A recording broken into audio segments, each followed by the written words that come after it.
Assalamualaikum warahmatullahi wabarakatuh. Halo teman-teman semua, apa kabar nih? Perkenalkan, nama saya Nur Muammarah Saadah. Saya kelas 12 IPS MA Madinatul Najah. Teman-teman semua, tahu nggak di mana sih MA Madinatul Najah itu? MA Madinatul Najah itu terletak di Pondok Pesantren At-Tarbiyah. Hah? Di mana tuh? Ada di Ciamis, Jawa Barat. Nah, teman-teman semua tahu nggak? Aku bikin video ini buat apa? Tujuannya adalah untuk menyelesaikan ujian tengah semester Nur dalam mata pelajaran fikih, yaitu membahas tentang Al-Quran merupakan sumber hukum Islam yang pertama yang mutafak. Agama Islam adalah agama yang diridhoi oleh Allah Subhanahu wa Ta'ala. Nah, sumber hukum atau landasan-landasan hidup, pedoman-pedoman hidup umat Islam yang paling utama itu ialah Al-Quran. Tapi teman-teman semua, Al-Quran ini tuh bersifat global yang memerlukan atau membutuhkan suatu penjelas yang biasa kita kenal itu dengan sebutan Al-Hadis. Oleh karena itu, kita sebagai umat Islam yang hidup di zaman sekarang ini, di zaman milenial, kita itu diwajibkan untuk mempelajari dan mendalami isi-isi kandungan yang ada dalam Al-Quran, teman-teman semua. Cara mempelajari isi kandungan dalam Al-Quran tuh kayak gimana sih, Nur?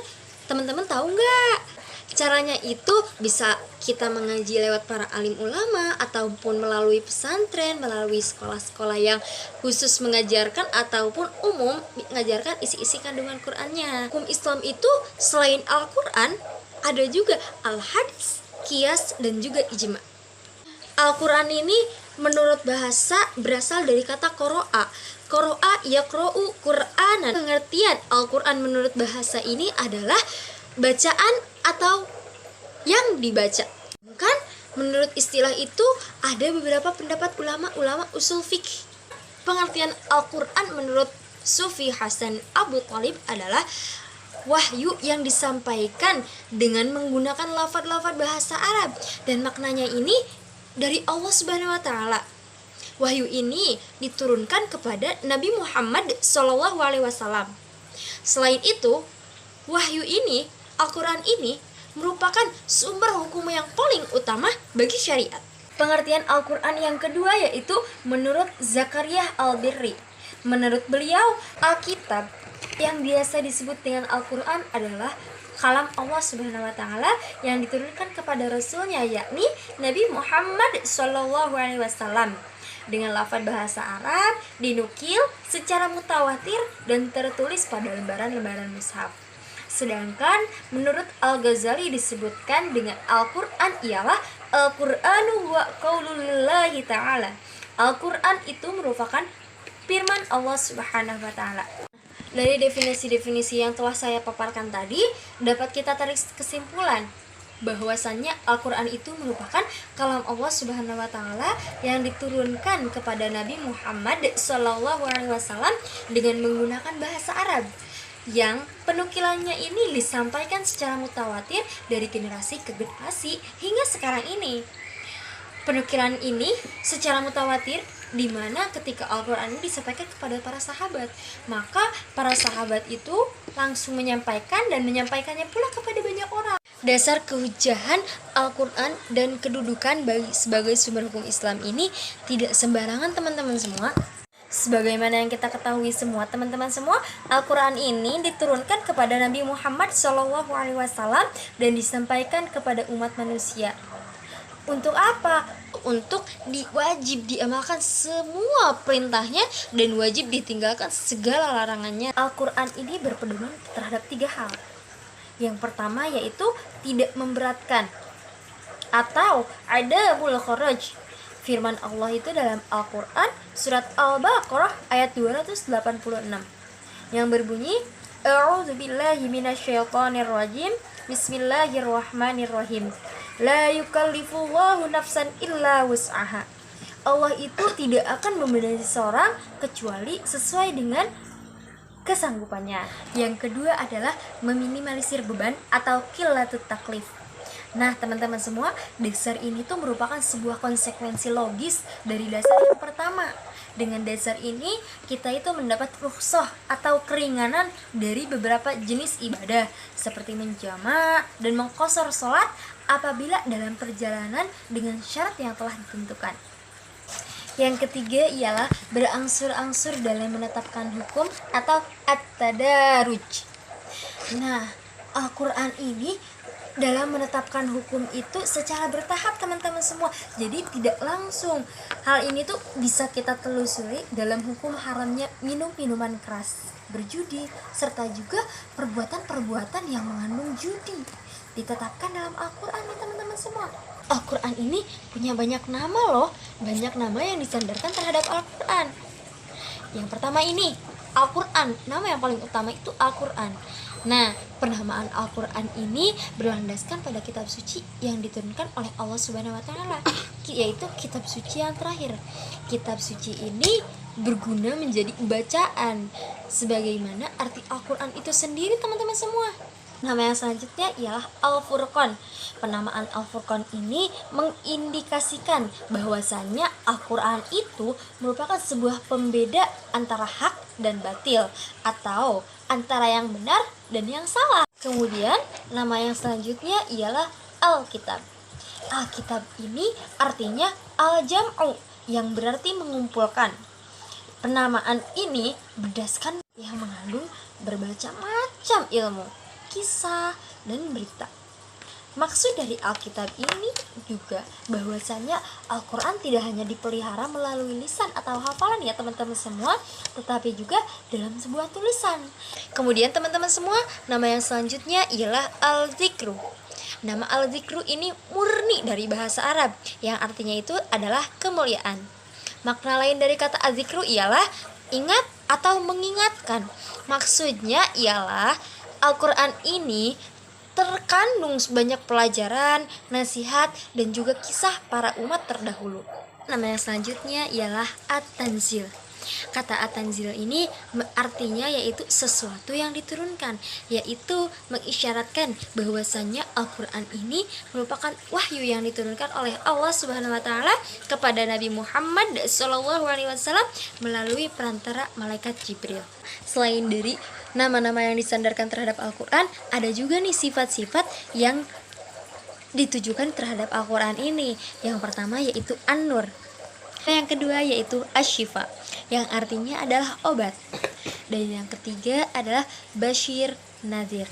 Ini dijelaskan di dalam ayat-ayatnya, yaitu bacaan dalam bahasa Arab untuk kaum yang mengetahui, yang membawa berita gembira dan juga membawa peringatan. Terdapat kandungan-kandungan atau terdapat isi kandungan hukum dalam Al-Quran. Yang pertama yaitu hukum akidah atau i'tiqadiyah. Hukum ini merupakan sesuatu yang berkaitan dengan keyakinan manusia kepada Allah teman-teman semua. Selain kepada Allah, juga kepada para malaikat, Rasul, kitab, beserta hari akhir.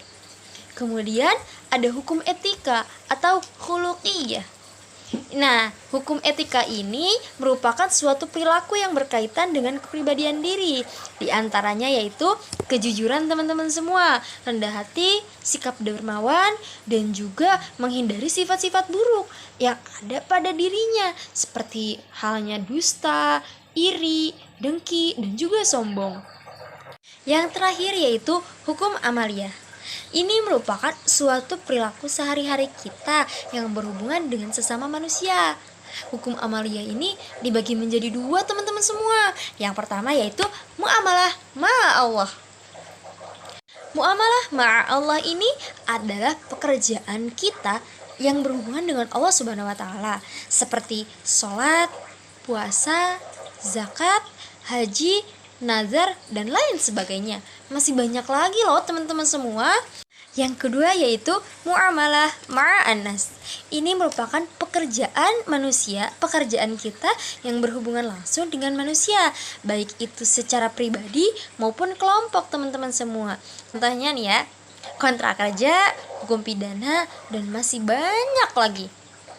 Sebagian dari ulama bersepakat ya dalam pembagian hukum Al-Quran tersebut teman-teman semua, namun tidak berdasarkan pembagian yang sudah ada, melainkan dengan 3 bagian lain, yaitu tauhid, tazkir, dan hukum teman-teman semua. Nah, dari seluruh pembagian hukum yang tadi disebutkan, menurut Hasbullah Talib, Secara umum, kandungan hukum dalam Al-Quran ini ada 5 teman-teman semua. Wah, yang pertama yaitu al-ahkam al-i'tiqadiyah, atau suatu hukum yang berorientasi pada keimanan dan keyakinan teman-teman semua. Yang kedua, al-ahkam al-khuluqiyah, yaitu suatu hukum yang berkenaan dengan akhlak teman-teman semua. Yang ketiga ialah al-ahkam al-kauniyah, yaitu suatu hukum yang berkenaan dengan alam semesta teman-teman semua. Nah, yang keempat ialah al-ahkam al-tariyah, yaitu suatu hukum yang kaitannya itu dengan peristiwa atau kejadian pada masa lalu teman-teman semua, dan dari kejadian tersebut dapat diambil ibrahnya. Yang terakhir teman-teman semua, al-ahkam al-syar'iyah al-a'maliyah, yaitu hukum-hukum yang mengatur perilaku dan perkataan mukallaf yang ditimbang dengan cara syariah teman-teman semua.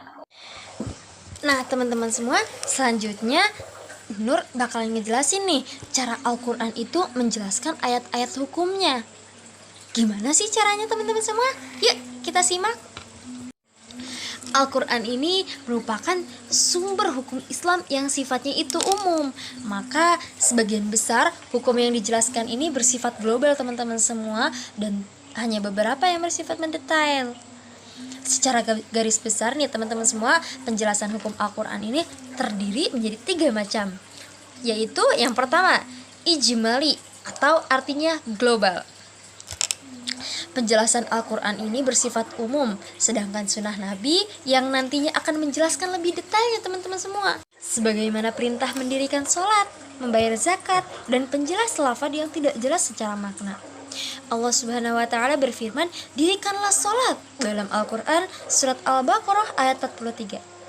Al-Quran ayat tersebut teman-teman semua merupakan sebuah perintah untuk mendirikan sholat, tetapi tidak ada penjelasan mengenai tata cara dan waktu pelaksanaannya. Maka disinilah sunnah Nabi berperan adanya, sholatlah kalian sebagaimana kalian melihat aku sholat. Yang kedua ialah tafsili, atau yang berarti terperinci. Al-Quran ini memaparkan hukum secara terperinci teman-teman, dan juga disertai penjelasan yang mendetail. Adapun sunnah Nabi yang menjadi penguat bagi penjelasan Al-Quran tersebut. Contohnya hukum waris, tata cara dan hitungan dalam tolak. Mahram, yaitu orang yang haram untuk dinikahi, tata cara li'an atau saling melaknat antara suami istri dan istri, dan juga penetapan hukuman dalam kasus pidana hudud. Yang terakhir ialah isyarah, atau yang biasa kita kenal dengan isyarat. Penjelas Al-Quran ini hanya sebatas pokok hukum, baik itu secara isyarat maupun secara ungkapan langsung teman-teman semua. Adapun sunnah Nabi memberikan penjelasan hukum yang terkandung dalam pokok bahasan tersebut secara terperinci teman-teman semua. Di sini Nur hanya memaparkan apa yang Nur pahami ya teman-teman semua. Jika ada kesalahan dalam pengucapan ataupun tingkah laku yang Nur lakukan selama melakukan penjelasan tersebut, Nur meminta maaf yang sebesar-besarnya untuk semua, karena kesempurnaan hanyalah milik Allah Subhanahu wa Ta'ala. Sekian dari Nur, terima kasih telah menyaksikan penjelasan Al-Quran merupakan sumber hukum Islam versi Nur. Bye, terima kasih. Assalamualaikum warahmatullahi wabarakatuh.